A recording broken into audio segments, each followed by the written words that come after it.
Guys, आज हम discuss करने वाले हैं बैंक निफ्टी के बारे में। आज आप देख सकते हैं 17 अगस्त का टाइम हुआ है और 11:30 यहाँ पे हो रखे हैं। एंड जो है जिस टाइम मैं ये वीडियो बना रहा हूँ उस टाइम 11:30 हुए हैं।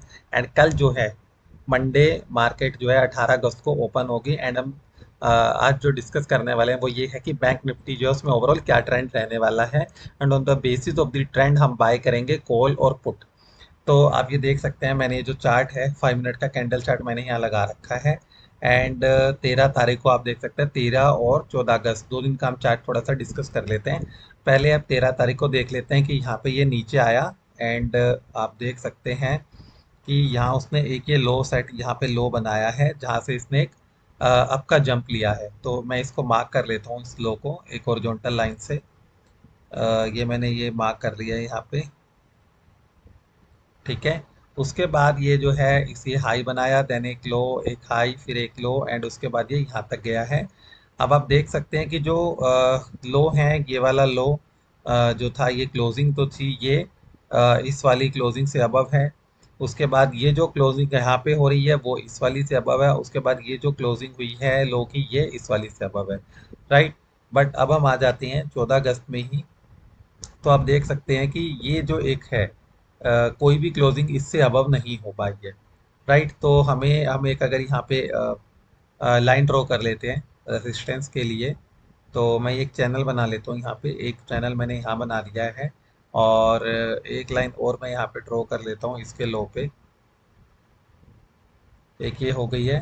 तो हमारे पास कितने आ गए, एक हाई एक लो हो गया है, एक लो ये हो गया है। एंड एक हम यहाँ पे भी बना सकते हैं कि ये देखते हैं आप कि ये क्लोजिंग है। तो इससे नीचे कोई क्लोजिंग नहीं हुई है, तो एक ये है, एक ये है, तो हम ले लेते हैं इसे। 55,164 है। एंड ये 231 है, थोड़ा क्लोज हो जाएगा तो हम इसको एज्यूम कर लेते हैं 55,000। ये वाला जो लो है 110। तो यहाँ पे हम एक बना लेते हैं।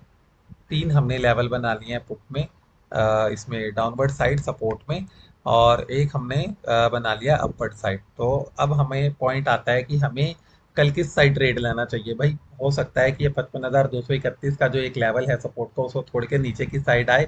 एंड हमारे जो टारगेट हो जाएंगे 55,111 एंड 55,032। इसी तरह अगर ये 55,442 का जो हाई है उसको तोड़ के अगर ये ऊपर की तरफ जाता है तो हमें कहाँ ट्रेड लेना चाहिए, हमें हमारा जो टारगेट है वो क्या रहेगा। तो हम उसकी तरफ भी आ जाते हैं।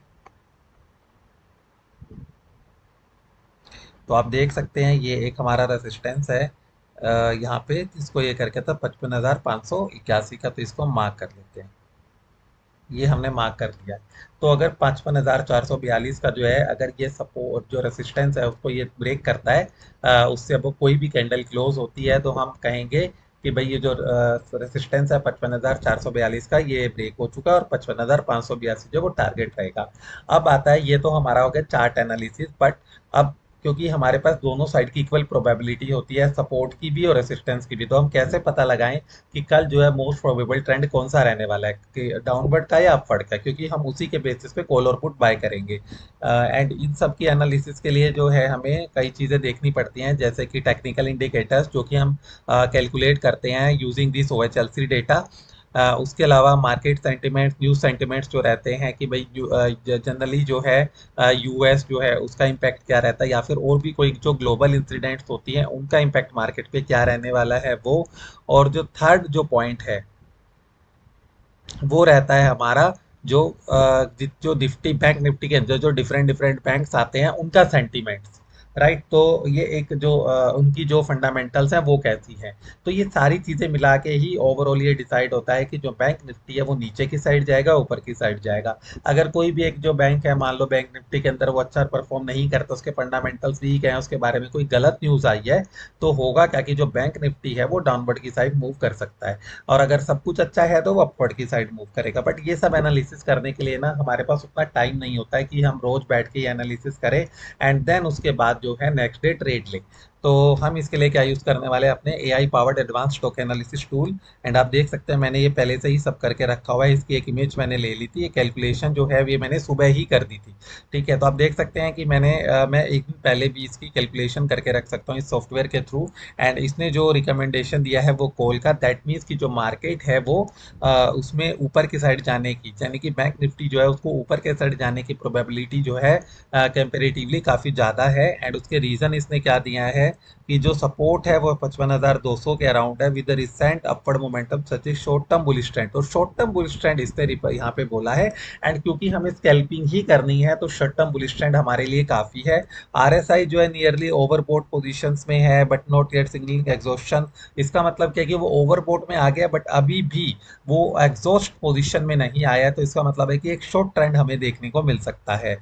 एमएससीडी बुलिश क्रॉस ओवर दिखा रहा है, enforcing the potential for upward movement. But जो फंडामेंटल्स है वो भी काफ़ी ऑप्टिमिस्टिक है यहाँ पे। तो ओवरऑल हम ये कह सकते हैं कि जो हम इसके पॉइंट इनको नहीं देखेंगे जैसे 55,300 या 55,600 ये सब जो दिया हुआ है, this is not important for us. तो मेन हमारे लिए क्या इंपॉर्टेंट है कि जो इसने एनालिसिस किया है, लाइक कि जो एनएससी बैंक है उसका सपोर्ट 55,200 है जो कि एक शॉर्ट टर्म बुलिश ट्रेंड बता रहा है। आरएसआई जो ओवरबोट में, बट क्योंकि अभी सुपर एग्जॉस्ट पोजीशन में नहीं आया है तो हम एक शॉर्ट टर्म अप ट्रेंड के एज्यूम कर सकते हैं कि कल देखने को मिलेगा। एमएससीडी भी बुलिश क्रॉस ओवर दिखा रहा है। तो इन सबसे हमें एक ये पता चलता है कि एक बुलिश ट्रेड जो है वो मिलने की पॉसिबिलिटी है। सेंटिमेंट एनालिसिस जो है न्यूट्रल और स्लाइटली बुलिश मार्केट मोड बता रहे हैं। तो जो जितने भी इसने रीजंस यहाँ पे दिए हैं अपनी एनालिसिस में, वो ये सारे के सारे पॉइंट कर रहे हैं कि कल जो है सबसे ज़्यादा प्रोबेबिलिटी है कि जो बैंक निफ्टी है वो ऊपर की तरफ मूव करेगा। एंड ऊपर की तरफ मूव करता है तो डेफिनेटली हम किस साइड करते हैं, हम कॉल को बाय करने के में ही हमें प्रॉफिट मिलता है। तो हमारा अब फिर से हम एक बार कैंडल चार्ट पे चल लेते हैं।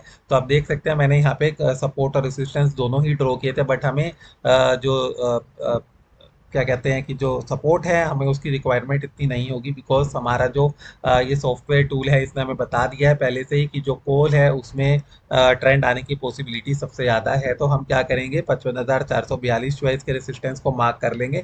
एंड जैसे ही कोई भी कैंडल ऊपर की तरफ क्लोज होती है तो हम जो है एक एंट्री ले सकते हैं 55,582 के लिए। तो आज के लिए इतना ही। कोई भी अगर इसमें हमारे जो वीडियो है अगर किसी को अच्छा लगा हो तो वो इसे लाइक कर सकता है।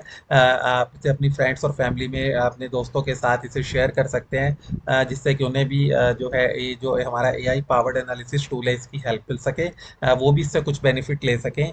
एंड अगर आपको मेरे वीडियोस अच्छे लगते हैं तो आप मेरे ऐसे ही लेटेस्ट वीडियोस के लिए सब्सक्राइब कर सकते हैं मेरे चैनल को, सो दैट आपको जैसे ही मैं कोई भी वीडियो अपलोड करूं आपको एक जो है नोटिफिकेशन आपको मिल जाए। एंड आप जो है इससे बेनिफिट ले सके, क्योंकि आप देख सकते हैं जो एफएनओ है वो सिर्फ एक ही दिन के लिए वैलिड होता है। तो टाइमली नोटिफिकेशन भी इंपॉर्टेंट है। तो सब्सक्राइब करना ना भूले मेरे इस चैनल को।